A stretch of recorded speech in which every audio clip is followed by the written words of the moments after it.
Всем привет, это Тест-Драйв ТВ, и сегодня мы постараемся развенчать все мифы об электромобилях, а поможет нам в этом фактически представитель Tesla в Беларуси и к тому же один из первых владельцев Model S в странах СНГ Артур Туманов. Ему слово. Ну, Артур, рассказывайте, как вы докатились до такой жизни. Когда-то прочитал статью, что это был какой 2014 год, что отменили пошлины на электромобили. Стало интересно, что же вообще такое это за чудо эти электромобили.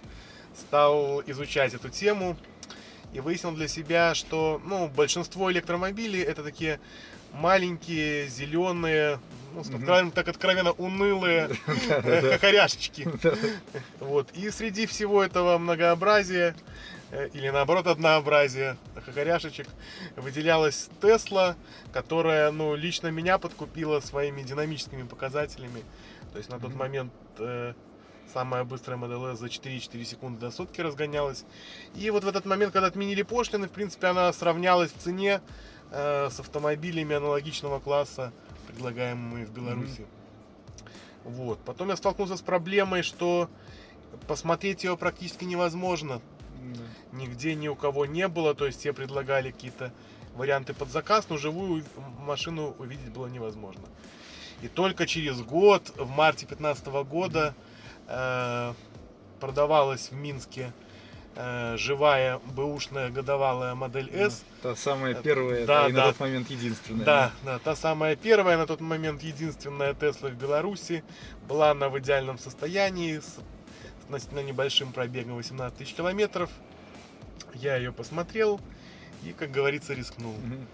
После чего с удовольствием откатал на ней 1,5 года, наездил в общей сложности 43 тысячи километров. Это сверх тех 18. Да, то есть когда, забегая вперед, я ее продал, уже был пробег на ней 63 тысячи километров.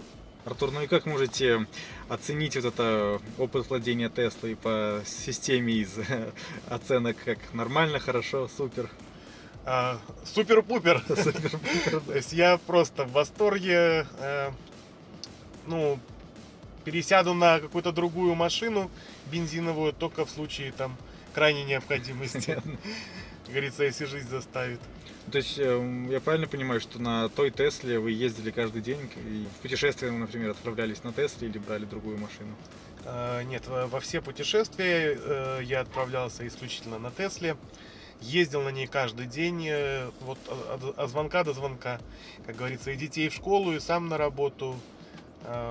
Никаких других машин не эксплуатировал в этот период. А какой-то опыт в плане зарядки? То есть, я просто расскажу людям, что Беларусь все-таки не Европа, с зарядками публичными у нас туго.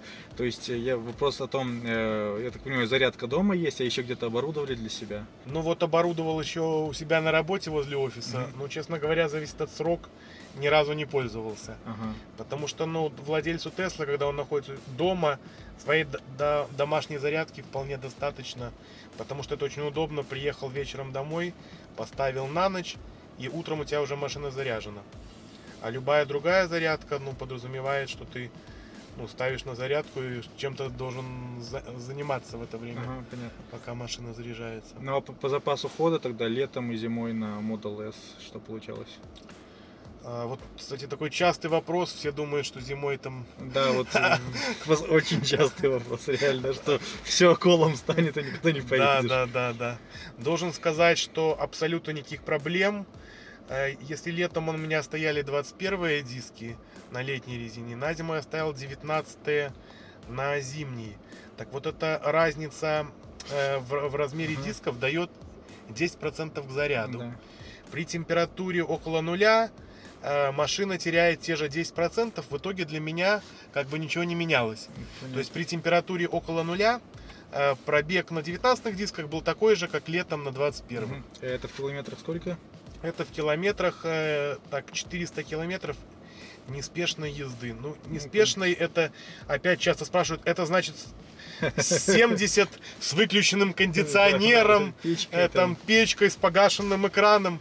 Нет, это с полноценно работающей печкой, магнитолой, там горящим экраном и скоростью там, если говорим про трассу, то там 100-110 км в час. То есть то, что там по правилу у нас позволено, то есть с этой скоростью можно спокойно проехать 400 километров. Еще тогда, может, для зрителей уточню такой вопрос. В плане отрицательных температур, да, и снижения заряда, тут же вопрос в том, что не емкость батареи уменьшается, а просто больше энергии уходит на отопление салона, да, то есть как-то батарея особо от морозов не страдает. Правильно я понимаю? Да, правильно. Много уходит энергии, но, во-первых, 0 это вообще не проблема. Ага. Если мы уже говорим про минус 20, то много энергии уходит на первоначальный прогрев. То есть машина стояла, замерзла на морозе, ты пришел, сел, пока она прогрела салон, прогрела батарею, она израсходовала много. Потом ты поехал, и расход, ну, буквально, опять же, там на 10% выше, чем обычно. То есть расход, получается, резко возрастает в случае ежедневных очень коротких поездок, причем они так по времени с перерывом час-полтора, что машина каждый раз успевает замерзать. Тогда расход увеличивается порядка до 50%. То есть она уже не 400 километров, а 200 проезжает. Но для дальней поездки это опять же не актуально, потому что если я сажусь, салон прогрелся, я еду, то есть это только увеличение вот на те 10-15%, что я и говорил. В прошлой зимой было несколько дней, когда были морозы, что-то под минус 28. Вот это была самая низкая температура. Я в эти дни ездил точно так же, как обычно. Разница только была, что я так приезжаю домой с остатком заряда там 60-70%, но тут я приезжал там 50-40%. Такого, чтобы я где-то остановился когда-то, так, что закончится заряд, такого вообще никогда нет. Ну, можно ли сравнить расходы на эксплуатацию, на топливо и в данном случае на электричество по сравнению с другой бензиновой машиной, на которой вы ездили до Теслы? Ну, я ездил на Infiniti FX50. Да. Я примерно расходовал в месяц $400 на топливо. А Теслу я заезжаю дома по ночному тарифу. Получалось, что я стал расходовать в старых деньгах миллион, получается новых сколько? 100 рублей. $150. Да, Ну, чуть да. больше, там 55. То есть, да, да, минимальный заряд, либо минимальный километраж, с которым ты приехал домой. Было в дальних поездках, что я приезжал с нулем. Но я, во-первых, знал, что Тесла еще после того, как показывают 0, еще едет порядка 30-40 километров. Поэтому я не волновался. И Тесла во время движения позволяет легко контролировать расход от электроэнергии. То есть она рисует графики, она подписывает. То есть выскакивают такие предупреждения, там, не едьте быстрее 110, а то не доедете там до места. Вот, поэтому рассчитать заряд очень легко. Оставлять какой-то запас смысла нету, потому что ты все равно приедешь, и у тебя уже все равно она будет 6 часов заряжаться или 7. Поэтому я часто ехал с максимально возможной скоростью, чтобы доехать до розетки с нулем. Бывали ли случаи, когда удалось воспользоваться уникальной возможностью электромобиля зарядить самого себя? То есть я сейчас говорю о рекуперации, вот как-то это помогало в жизни, в эксплуатации Теслы? Лично у меня такого не было. Единственное, я это несколько раз наблюдал в дальних поездках. Я, к примеру, ездил из Минска в Брест и из Бреста в Минск.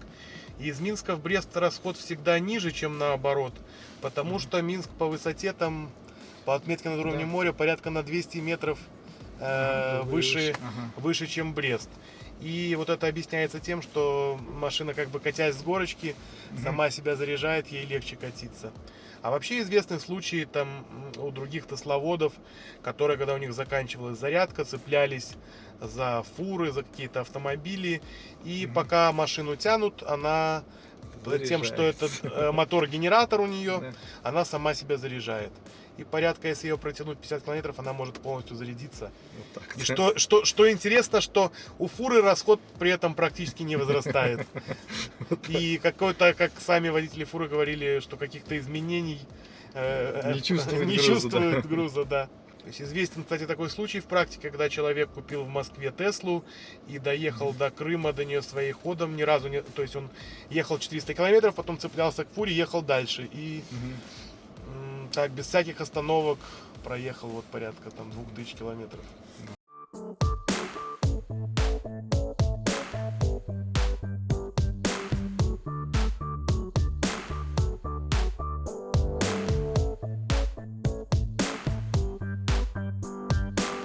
нюансы по обслуживанию электромобиля.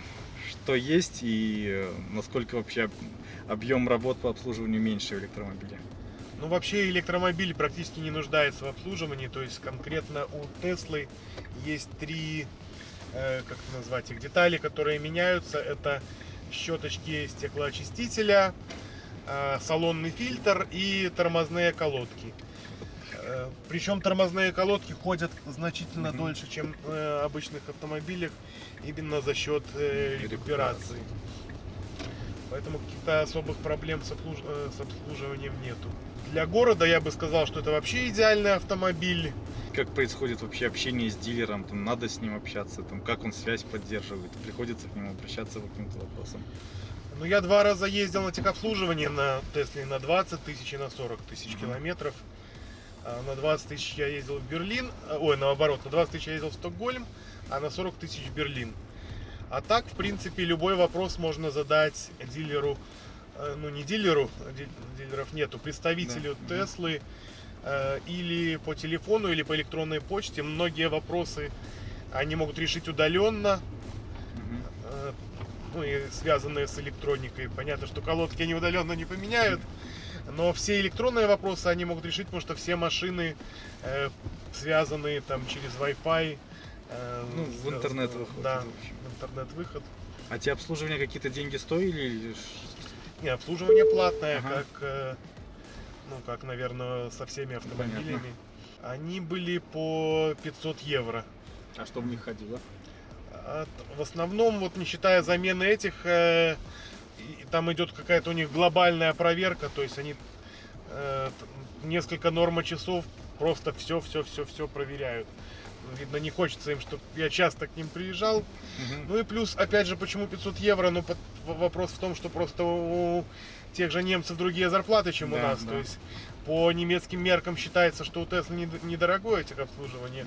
А правда ли, что для тесловодов в Европе зарядки бесплатные? Да, это абсолютная правда. То есть, причем бесплатные не только фирменные тесловские зарядки Supercharger, но и какие-то местные зарядки. Ну, хочу сказать, что в Беларуси имеющиеся зарядки тоже общественные, бесплатные. То есть те, что установлены на Беларусь нефти, они тоже все бесплатные. Есть страны с платными зарядками, например, Эстония когда-то, но я в таких не был. Проезжал мимо. Насквозь Не просто. попадал. Но пока в те страны, где я был, там везде зарядки бесплатные. Кстати, расскажи вот о логистике путешествий, то есть интересно будет всем, как ты ехал на такие расстояния. Ну, дальние путешествия на Тесле возможны. Единственное, что надо вот продумывать логистику. То есть надо там потратить какое-то время, составить маршрут, запланировать остановки на зарядку. После этого поездка какого-то большого труда не составляет. Она получается такая довольно размеренная, то есть какие-то долгие зарядки я всегда стараюсь привязать к ночевке. Быстрые зарядки я привязываю к приему пищи. То есть если вот мы говорим про выезд в Европу из Минска, то обычно я выезжаю ближе к вечеру, доезжаю до Белостока, там розетка при отеле, я ночую в этом отеле, за ночь машина заряжается. Потом я утром выезжаю, доезжаю до Лодзи, там зарядка быстрая, за это время я успеваю пообедать, и следующий шаг это уже либо тесловский суперчарджер во Вроцлаве, там можно попить кофе и к вечеру быть уже в Берлине. Либо вместо Вроцлава можно проехать через Познань, практически то же самое получается. Если взять даже эти расходы на лишнюю гостиницу в Белостоке, во-первых, она не такая лишняя, то есть ты приезжаешь отдохнувшим, а не сидевшим там 2 часа за рулем. Но все равно это намного дешевле, чем ехать даже там на экономной дизельной машине там, до Берлина или до Праги, куда-то еще.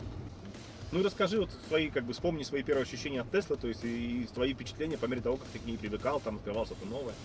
Ну, самое больше всего, что впечатляет в Тесле, именно в управлении, это чуткость педали акселератора. То есть Все натуральное. Да.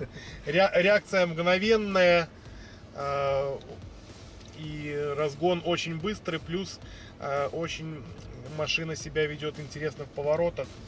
У нее центр тяжести, как у картинга, и практически она и едет как картинг, то есть скорость вхождения в поворот может быть просто фантастической. В общем, машина очень, очень приятная в езде, в управлении.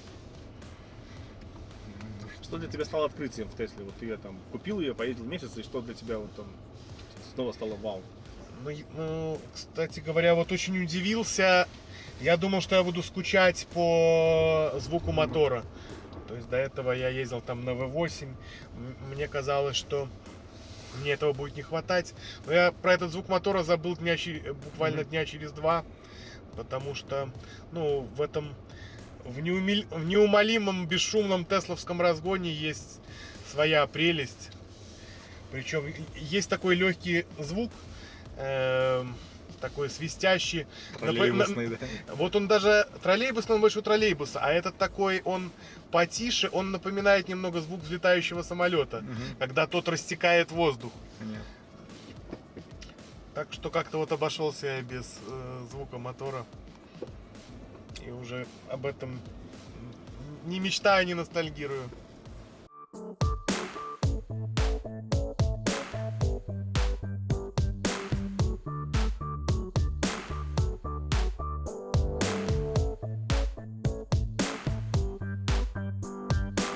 Топ-10 самых идиотских вопросов про Теслы, которые тебе задают покупатели, пешеходы там и прочие население. Топ-10. Она вправду электрическая, в ней совсем-совсем нет бензина. Это действительно Тесла. Ой, а что это? Это какой-то китайский автомобиль. А зимой она вообще может ехать. На драгрейсинге там 5 раз стартанули. Ну что, все уже? Она уже разрядилась. Артур, а вот по обновлениям софта, какое самое удивительное новшество Тесла привнесла в себя? По обновлению она вообще постоянно совершенствуется, то есть много каких-то маленьких усовершенствований. Приходит обновление, обновляешь, часто меняется там дизайн передней консоли экрана. Ну, графиков. Что именно мне понравилось за время вот владения, очень доработали они работу ручника. То есть он стал практически полностью автоматический. То есть она, если начиналось с того, что когда я ее только приобрел, она могла назад покатиться на этом, то со временем он стал дошлифован до такой степени, что он полностью автоматический. Она каждый раз сама на него становится там на светофоре, когда нажимаешь на тормоз. И каждый раз сама с него снимается, когда нажимаешь на газ.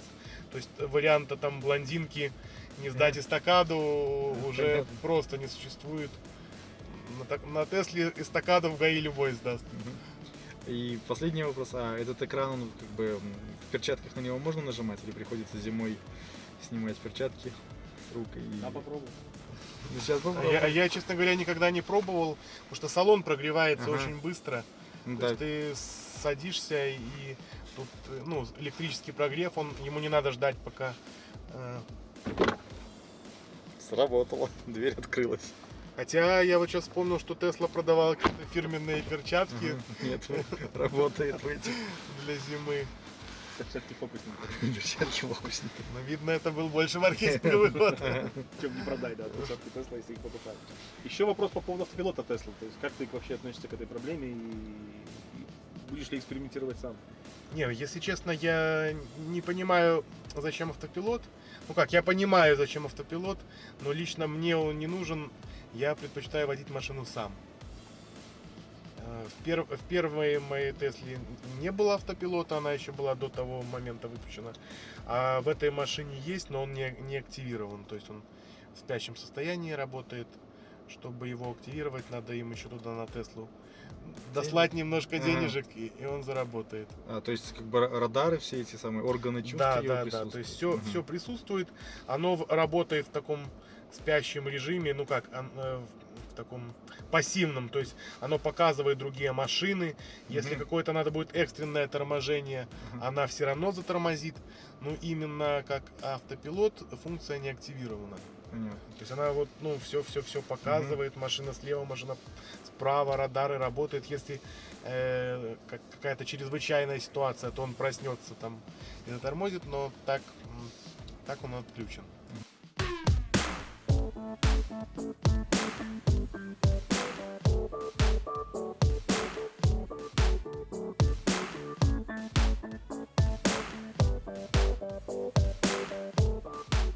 По салону, вот у тебя была одна из первых Тесла, сейчас мы сидим уже в самой последней. То есть какой прогресс вообще? Он ощущается, то есть по качеству сборки комплектующих.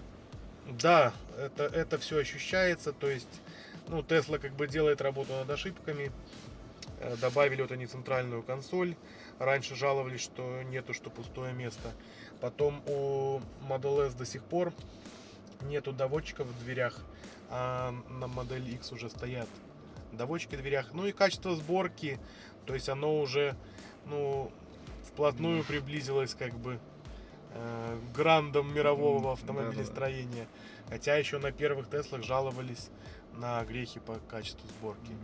Ну вот сейчас я привез в Минск и еще одну Теслу. Она не новая, 2014 года рождения, но это вот машина для тех, кто считал, что дизайн Теслы недостаточно выразительный, а салон недостаточно роскошный. То есть там стоит тюнинг-обвес Larta Design, и салон перешит в дорогущую фирменную мерседесскую кожу. В общем, это такая уже роскошная машина для тех, кому обычной Теслы казалось маловато. Или бедновато. Или бедновато. Так понимаю, про это мы расскажем в следующий раз.